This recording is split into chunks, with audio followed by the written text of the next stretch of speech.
Hey guys, sup, Rudy here for the Yu-Gi-Oh! Council, and this one's more for the meta players.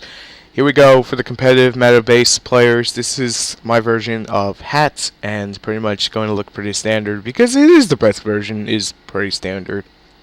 And I'll go over for the players who don't fully understand like how you destroy your own artifacts. Mainly you're going to do that with movement, but most of the time you're going to be bringing out the artifacts by sanction. To make that very clear, that's how the deck's going to function. It functions if you ever played Teledad or Planets in Prime. It's a bunch of good cards that all work together. That's my theory on the whole freaking thing and how it all comes together to make a strong tier 1 meta deck that basically is taking every freaking tournament in the sun. So let's go straight into the deck, and then I'll go over a few things. We have 3 Artifact Morale Attack, 1 BL Attack, 2 Traptrix Iona, 2 Traptrix Mario. People play a lot with these ratios. 2 could be dead, and 3 could be great and also be dead. There's only 2 cards to search. I get that you want to get the free search.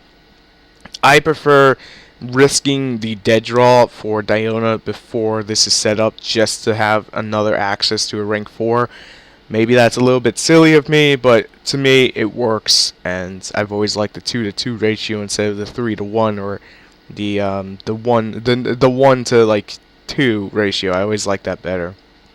3 Fire Hand, 3 Ice Hand, 2 Maxi, 3 Upstart Goblin, 3 Pod Duality, 3 Pod Duplicity, aka Dichotomy, 3 Artifact Ignitation, 3 Artifact Sanction. I keep reading like the name on top, so if it sounds like I'm screwing up, that's why.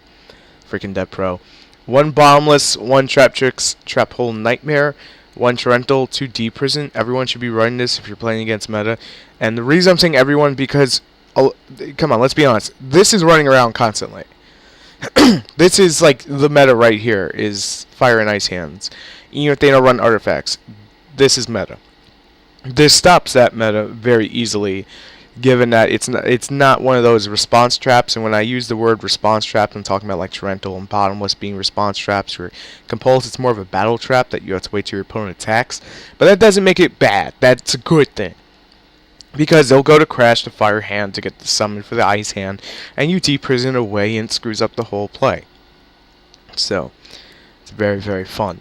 And it's a very good card that everyone should be running. And again, thank you for the tidbit to Alex, who is now going to be part of the council eventually. But thank you for that tidbit. One breakthrough skill, 1 compulse, 2 wiretap, 1 warning. The only reason for 1 breakthrough is because I have the Traptrix Nightmare Hole. And the only reason I'm not playing 2 is because I don't feel it's that good to really play the 2 over breakthrough. Breakthrough still has a lot of versatility, and especially if you get into a mirror match against, Artifact Trap. Let's just use the abbreviation. You get into Hat, or just artifacts, and they summon Pleiades. Breakthrough skill will easily allow you just to shut off the Pleiades for the turn, crash the Fire Hand into it, get Pleiades off the board, and get Ice Hand to punch for 14. So you do take some damage, but it's gonna, like, as long as they don't have Deep Prison, you're fine. And if they do, you better hope you have wiretap or movement to just get it off the board. But it's too good. It's too good. Breakthrough is too good as a single tech. I wanted to put 2 in, but to me, if you're going to run Upstart, you have to keep the deck at 40 just to keep the consistency level perfect, without screwing anything up. I think that's just the way to do it, in my book.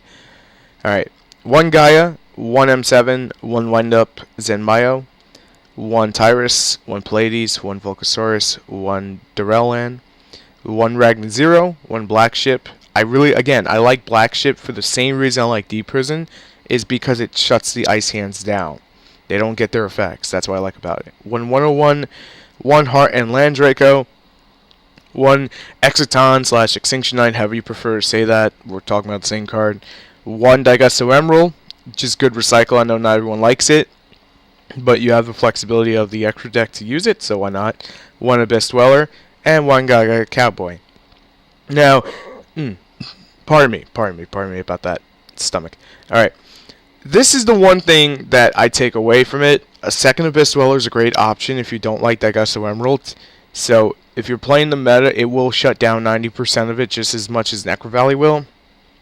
And if you run across, and this is again my theory about the 2-on-2 ratio, if you run across people running Deepers, and it's slowly starting to catch on from what I'm seeing. If they attack with Murillo and you flip up Deepers and they only have the one in the deck, that means these are instantly dead. And most of the time you're not going to have a Traptrix artifact deck that only runs the one. There's no way. Most of the time it'd just be the one of this. I prefer the two because in case the first one gets stopped, I have the second one somewhere in the deck or getting put back. I just like it. So full ratios are 16 monsters, 11 spells, and 13 traps. No synchro monsters because there's really no way of tuning without using Effect Railer in the side deck if you were using Effect Railer, but that's that. If you guys enjoyed the video, make sure to hit that like button. If you're new to the channel and you enjoyed the content we provide for all sorts of Yu-Gi-Oh players, then make sure to hit the subscribe button. And if there's something that we haven't done yet on the council that you feel we should do, then please let us know and send it as a request in the comments section. It could be a deck request, a duel request, whatever you want to see on the council. By letting us know, we are able to do it and able to provide you something that you would enjoy. That's how I always viewed it. And finally, as annoying as this is, sorry, I just have to say it, share the video to the sharing outlets of your choice. I don't care where. Just share the video. It helps us get out there a little bit more and helps us make a stronger, better channel every single day. And as always, thank you guys for watching. I hope you enjoyed this, and I will catch you on the next one. I'm ready for the Yu-Gi-Oh! Council. Peace.